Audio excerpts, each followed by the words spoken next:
Attention, quietly. I'm sorry, Jeff and I had a bit of an argument, so we're just doing what we learned to do in therapy to get over it. We'll be right with you. When you say to me that I'm a bastard, it makes me feel less than. I hear what you're saying. Yes? And I understand.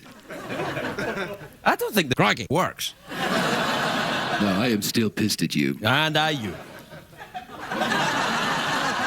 Welcome back, everybody. My first and only guest... my first and beginning guest. The first contestant on the big cash prize tonight is... Academy Award nominee, Best Supporting Actor for My Week with Marilyn. Yeah, take a look at this.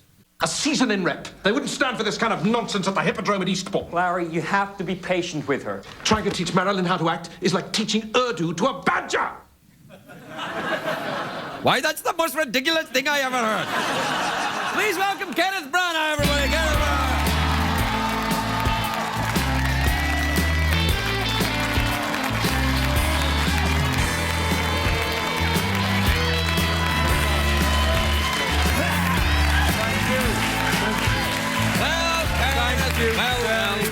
Thank you very much. You look awesome.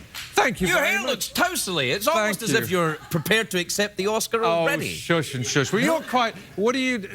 Yes? Do you do your hair yourself? No, I don't. Do you? Does somebody run their hands through your hair They've got a machine here. Have they? Actually, yeah. Is it a machine, really? Well, not really, no. But really? what it is like, it looks like a big mixer. Right, okay. And sometimes... What do you mix in it? Well, you don't. You just put it on your head. It's like wires, and it goes on your head, and it makes you go... Oh. Can I touch your hair? Yes. Thank you very much.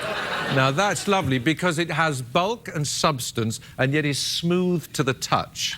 And so, I think... You could be describing my penis. But I think... Now, by contrast, that's something I wouldn't like to touch. Thank you. Are you sure? No, I'm absolutely... Yeah. Also, can I ask you a question? How do you feign diarrhea? Yes, well, you'd probably know, being the actor that you are, but I'll give you a lesson. Here's what it is. Yes. Now I'm getting... Actually, good, and I'm glad it's... you don't have to do anything else beyond that. I'm sorry I didn't feign it. We have to go to a commercial. Oh, and he's right. No, come on. And well, congratulations on getting the Oscar nomination. That's fantastic. Thank you. Nah. Thank you. Do you know what? Yesterday we went to the nominees luncheon, which is the moment where it's like a sort of high school graduation where everybody gets their certificate. It sounds sort of odd with the Oscars, but you stand in everybody lines up, and so there's Mr. Spielberg and Mr. Scorsese and all these people, 140 people, all on these bleachers, and then you get called up and you get your certificate. And I was standing there with sort of an inane grin on my face because it was so thrilling, and so were all of they. Everybody is so excited. You think it's so grand, but actually that bit of it is simply fun. It was brilliant. That's the Oscars. Not Golden Globe. It's the Oscars, man. The Oscars. It means something. It means something. Well, it meant something to all of us. Well, it does. Nice. It's the Oscar. It's important. It's very nice. Didn't you get the Oscar nom for Henry V? I did. Yes, indeed. And yes. Wasn't that your first film? It was indeed, yes. And because I saw it was very good. Thank you very much. And wasn't that Laurence Olivier? Didn't he do that early on in his career? Yes, he did. And so whatever it was, 50 years later, we That's weird, though, isn't it? It's like all. It is a little weird to end up playing him, you know, because it was something I didn't expect to do, but it was great to go back and look at all his work and then have a chance to do this little weird moment in his life where he directed Marilyn Monroe, at that time the biggest movie star in the world. He was the greatest actor in the world, and it should have been a fantastic collaboration. They just didn't get on. She was late all the time. She once kept him waiting for 3 days. I don't know if you've ever had that problem with a guest where they don't show up for 3 days. I've had that problem with an actress, but I've never had it with a guest. Have you? Oh, now listen, but tell me, what have you, when you've worked with people that you find difficult in film or television, what do you do? Do you try and be nice to them? Do you lose your rag? Do you have? No, I'm nice to them. Yeah, I'm nice to them, and then when they leave, I say to him, let's never have them back. All right, okay, I got you. And he goes, oh, we got her, they're big. And I'm like, no, it doesn't matter. Oh, no. Yeah. That's why you've been here so often. You can say what you like about you, Ken, but you're punctual. Oh. Every time I've introduced you, you scoot out there like the groundhog on Groundhog Day. It's awesome. Thank you very much. Thank you very much. We aim to please. It's a great skill, and I think popularity and punctuality in Hollywood go halfway to getting you the Oscar. I mean, you've got to act and stuff as well, but being on time... Are you a punctual person yourself? Yeah, I hate people who are not punctual. In fact, I think it's passive-aggressive to be late. Oh, really? Yes, I do. If you're not 15 minutes early, you're late. That's what I say. Oh, okay. Well, then, I tell you, you've rather scared me in the way you said that, and yet also excited me at the same time. And I'm not quite sure which is winning out in terms of the... So in the film, then, you play...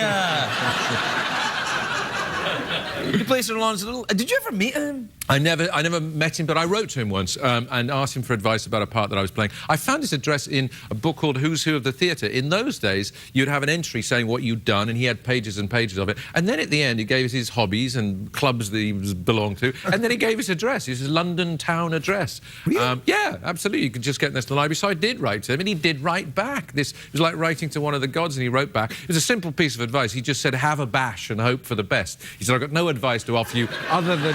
Yeah, seriously. Have a bash and hope for the best. Just do it. Because years later, I remember I was directing a film years ago, and it's before I got this show, and I got in touch with you to ask about directing, and you said, yes, let's have lunch. And we had lunch. And you didn't know me at all, and we had lunch, and you said to me, I remember what you said about casting. You said, cast your friends, because actors are a pain in the ass. Did I really? Yeah. Oh, God forgive me. God forgive me. And I did, and the film was terrible. Oh, God.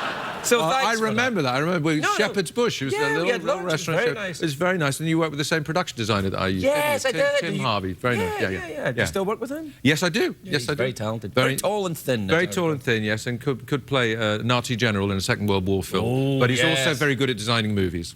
He's probably best designing films than playing the Nazi general. More so, I think. Yes, you don't, I think, yes, you don't often get the Oscar for playing the Nazi general. Not so much. Not so much. I'm sorry, I did a child labour joke earlier on, and they've never didn't go down well. They haven't been back since. No, they consider me a Nazi general. In really? fact. But with wonderful hair. Thank you. You've got very nice hair. Now, what's going on? Why? It's gone a little bit saucy. It's got there's some clay in it. There's What? Some moulding clay. Nice. I'm told, and it's... Do you sculpt any other areas? Well, I don't know. Well, do you know, of course, that depends on the touch, whether you've got the hands for the sculpting in other areas. Yeah, I see where you're going. We have to take a commercial break. You interested in those? Very much so. I mean, yes. How exciting. Yes, it is. Take a look at this. We'll be right back, everybody.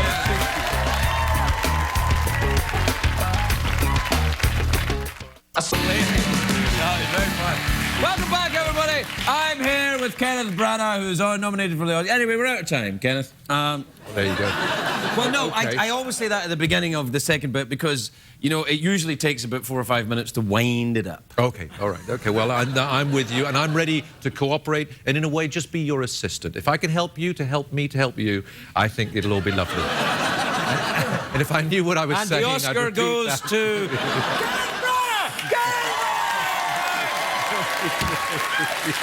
Listen, I don't know. I don't have much sway with the Academy, buddy, but you won yourself 4 chocolate quarters right here.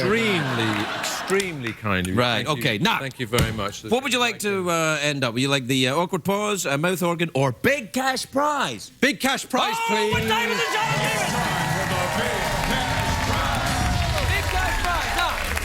Here's how you win the big cash prize, which is $50 American in real quarters in a bag with a dollar sign on Now, it. do you, and it looks wonderful, but do you mind me asking, the last time I came here, and I did play for the big cash prize, there were notes, there were cash and folding money. Why has it now become perfectly good legal tender, but why is it in coin form now? Well, here's what I think. I think because CBS feel that if I give it to the celebrities in coin form, they're more likely to return it. That's a very good policy. Yeah, maybe I should pay everybody like that. Well, everybody was just taking the bucks and going, $50, that's awesome, thanks very much. Yeah, that's a heavy bag. Get your hand underneath that. Look, feel that. Yeah, absolutely. Oh, it's a little knobbly, isn't it? But it makes a noise and it's rather musical, so that's... And so is the bag. Thank you very much. All right, there's 2 ways to win. As you know, you can either answer the question or you can guess what's in my box. Now, guess what's in my box a little bit tricky. I can imagine what's in the box. I don't know what's in the box. Jeff knows what's in the box. You asked, and then that's how it's done. Oh, excellent. Very good. So what do you want to do? I want to guess what's in the box. Wow! All right, then. All right, what happens is Okay. I imagine a box, and then I don't know what's in the box. Of course Jeff, you don't. Right, Of course Jeff, you don't. Jeff knows what's in the box. Yeah, okay. And then you guess, and if you get it right, Jeff will tell you. Oh. Yeah, how do you two... How do we work together? Yeah. Not very well. But we will, I think, be able to guess what's in the box. But I need to concentrate very hard, yes? All right, yes. Okay. All right. I'm imagining a box. Yes. If this helps you at all, it's large. It's large. Is it enormous? Would you call it enormous? I'd call it very, very big. It's about the size... Of Arizona? Slightly smaller than Arizona. Slightly more smaller than... Is it cavernous and echoey? Sure. Yeah, a cavernous and echoey box. What is in my box? A toothbrush. Jeff, what's in the box? Well, caress my skull and call me Yorick. It's a toothbrush. Thank you. $50 American dollars in a bag with a dollar. Thank you.